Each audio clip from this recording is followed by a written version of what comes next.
ये आकाशवाणी रायपुर है। छत्तीसगढ़ी समाचार बुलेटिन के संग अनुरिमा शर्मा के जय जोहार। अब सुनो आज के प्रमुख समाचार। भारत के औषध महानियंत्रक ह कोरोना ले बाँचे के 2 ठिन टीका भारतीय सीरम संस्थान के कोविशील्ड और भारत बायोटेक के कोवैक्सीन के सीमित उपयोग के परमिशन दे दे है। केंद्रीय स्वास्थ्य मंत्री डॉक्टर हर्षवर्धन ह कहिन है कि टीकाकरण अभियान ला बूथ स्तर में चलाए जाही और मुख्यमंत्री ह बिलासपुर के चकरभाठा स्थित विमानतल के नाम बिलासाबाई केवटीन के नाम में और अंग्रेजी स्कूल तारबहार के नाम स्वर्गीय शेख गफ्फार के नाम में राखे के घोषणा करीन। सुनो एक जरूरी संदेश। कोविड महामारी के खिलाफ देश एकजुट होकर लड़त है। आपो मन हमर संग सुरक्षा और बचाव के 3 सरल जरूरी उपाय के संकल्प लेवो। पहली उपाय, जब भी घर ले बाहर निकलो मास्क जरूर लगावो। दूसरा उपाय, लोगन ले 2 गज के सुरक्षित दूरी रखना ही जरूरी। तीसरा उपाय, अपन हाथ घेरी बेरी साबुन और पानी ले बने असन धोवो। ये 3 आसान उपाय अपना के आप मन कोरोना ला हरा सकत हो। अब समाचार विस्तार ले।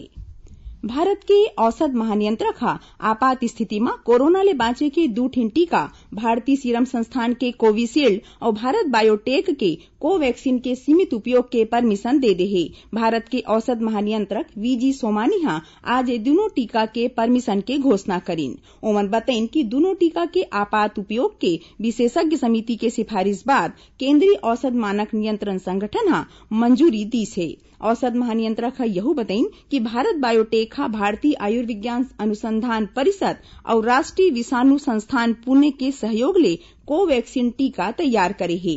उन्हें कोवैक्सीन के तीसरा चरण के परीक्षण भारत में 25,800 स्वयंसेवी मन पर करे गे रहीस और अब तक देश में करीबन 22,500 लोगन ला टीका लगाए जा चुके हैं, जेमा अब तक मिले आंकड़ा मुताबिक ए वैक्सीन ला सुरक्षित पाए गए है।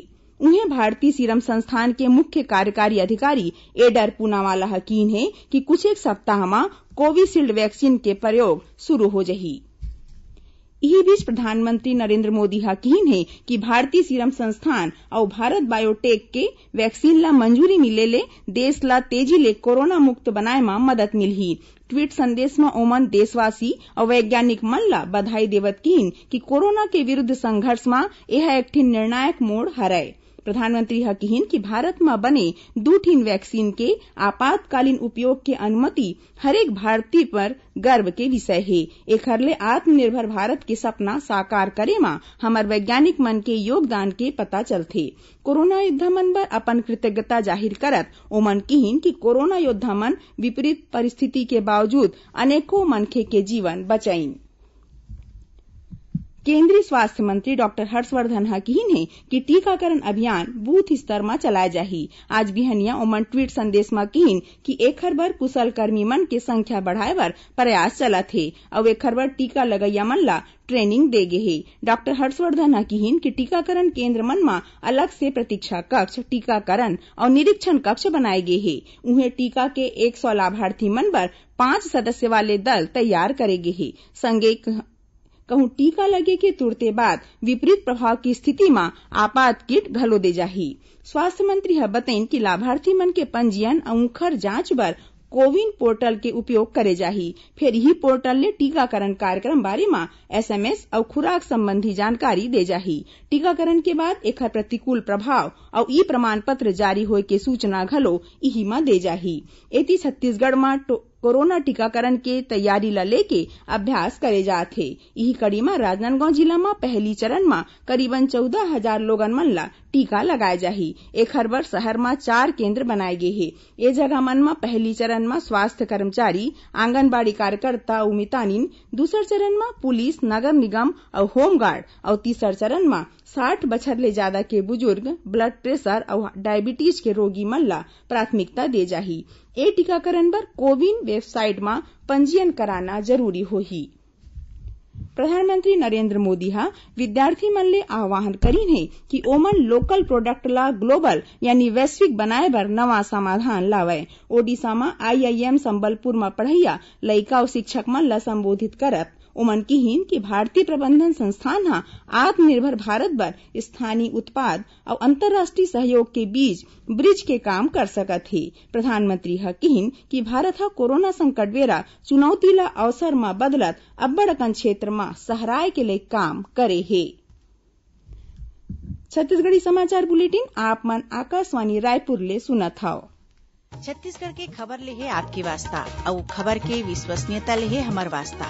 आकाशवाणी समाचार रायपुर के प्रादेशिक समाचार बुलेटिन के संगे संग हमर समसामयिक कार्यक्रम आप रेडियो के संग अपन मोबाइल में घलो सुन सकत हव। आकाशवाणी समाचार फेसबुक, ट्विटर और यूट्यूब में घलो हावय। हमर फेसबुक पेज हरे Chhattisgarh news on AIR, Twitter handle CGAIR news और हमर यूट्यूब चैनल हरे छत्तीसगढ़ AIR न्यूज। तो अब रेडियो के संगे संग आपके मोबाइल के माध्यम ले हम आप तक पहुंचत हन। छत्तीसगढ़ के हर खबर पर सुनत रहो आकाशवाणी समाचार। अब आगू बढ़बो बाँचे समाचार डहार। मुख्यमंत्री भूपेश बघेल हा बिलासपुर के चकरभाठा स्थित विमानतल के नाव बिलासाबाई केवटिन के नाव में और अंग्रेजी स्कूल तारबहार के नाव स्वर्गीय शेख गफ्फार के नाव में राखे के घोषणा करीन है। आज अपन बिलासपुर दौरा बेरा मुख्यमंत्री हा लाल बहादुर शास्त्री स्कूल में राखे गे आम सभा ला संबोधित करीन। ए दौरान उमन कई ठिन योजना के लोकार्पण और भूमि पूजन करे के संगे सेंट्रल लाइब्रेरी के नाव ला पूर्व विधायक डॉक्टर शिव दुलारे मिश्र के नाव में करे के घोषणा घलो करीन। एकर पहली मुख्यमंत्री हा आज रायगढ़ के भेलवाटिका गांव स्थित बंगुरसिया धान खरीदी केंद्र पहुंच के उहां के व्यवस्था के जायजा लीन। ए मौका में कृषि मंत्री रविन्द्र चौबे, उच्च शिक्षा मंत्री उमेश पटेल और स्थानीय विधायक उपस्थित रहीन। उहे मुख्यमंत्री हा काली रायगढ़ जिला के सुपोषण अभियान कार्यक्रम में शामिल होके जिला में चलत ये अभियान ला सहरईन। तहां फिर मुख्यमंत्री हा लैलूंगा विकास खंड के गांव कुंजारा में स्वरोजगार ले जुड़े युवा उद्यमी मन ले गोड़बात करके उनकर हौसला बढ़ाइन। मुख्यमंत्री हा संबलपुरी में शहरी गौठान के शुभारंभ घलो करीन और उहाँ के स्व सहायता समूह के माई लोगिन मन ले भेंट करीन। काली 4 जनवरी के मुख्यमंत्री हा बिल्हा विकास खंड के गांव सोलर में राखे गे कई ठिन कार्यक्रम में शामिल होही। श्री बघेल सतरंगा पर्यटन स्थल घलो जाही जिहा मछुआ समूह मन ला सामग्री बांटही। भारतीय जनता पार्टी के प्रदेश प्रभारी डी पुरंदेश्वरी और सह प्रभारी नवीन नितिन 3 दिन के दौरा में आज छत्तीसगढ़ पहुंचीन। ए दौरान उमर रायपुर स्थित प्रदेश कार्यालय में पार्टी पदाधिकारी मन के बैठका लीन। तहां बाद में पत्रकार मन ले चर्चा करत डी पुरंदेश्वरी हा किहिन कि भाजपा हा किसान मन के समस्या ला लेके प्रदेश में धरना प्रदर्शन करही। दूसर डहर प्रदेश कांग्रेस अध्यक्ष मोहन मरकाम की उपस्थिति में आज राजधानी स्थित कांग्रेस मुख्यालय में प्रदेश कार्यकारिणी और सबो जिला अध्यक्ष मन के बैठका होइस। बीजापुर जिला में सुरक्षा बल मन 2.5 किलो वजनी विस्फोटक बरामद करे हैं। जिला के पुलिस अधीक्षक कमलोचन कश्यप बताइन कि केंद्रीय रिजर्व पुलिस बल CRPF, जिला पुलिस बल और डिस्ट्रिक्ट रिजर्व गार्ड DRG के संग्रह टीम हा सर्चिंग बर निकले रहिस। तभे तर्रेम थाना क्षेत्र के तर्रेम सिलगर रद्दा में सुरक्षा बल मन 2.5 किलो के विस्फोटक बरामद करीन। प्रदेश में अब खाद्य कारोबारी मन ला लाइसेंस लेबर ऑनलाइन फीस जमा करे बर पड़ही। लाइसेंस बनाए के नियम में हाले में परिवर्तन करे गे हे। खाद्य सुरक्षा और मानक अधिनियम 2006 और 2011 के चलत सबो खाद्य व्यापारी मन तीर वैध लाइसेंस और पंजीयन होना जरूरी है। ऐसा नहीं होए में उखर मन के खिलाफ 5 लाख रुपया के जुर्माना और 6 महीना के जेल के प्रावधान है। आखिर में प्रमुख समाचार एक घाव फेर। भारत के औषध महानियंत्रक हा कोरोना ले बाँचे के 2 ठिन टीका भारतीय सीरम संस्थान के कोविशील्ड और भारत बायोटेक के कोवैक्सीन के सीमित उपयोग के परमिशन दे दे है। केंद्रीय स्वास्थ्य मंत्री डॉक्टर हर्षवर्धन हा कहिन है कि टीकाकरण अभियान ला बूथ स्तर में चलाए जाही। और मुख्यमंत्री हा बिलासपुर के चकरभाठा स्थित विमानतल के नाव बिलासाबाई केवटिन के नाम में और अंग्रेजी स्कूल तारबहार के नाव स्वर्गीय शेख गफ्फार के नाव में राखे के घोषणा करीन। एकरे संग छत्तीसगढ़ी समाचार बुलेटिन यहीं सिरावत है। जय जोहार।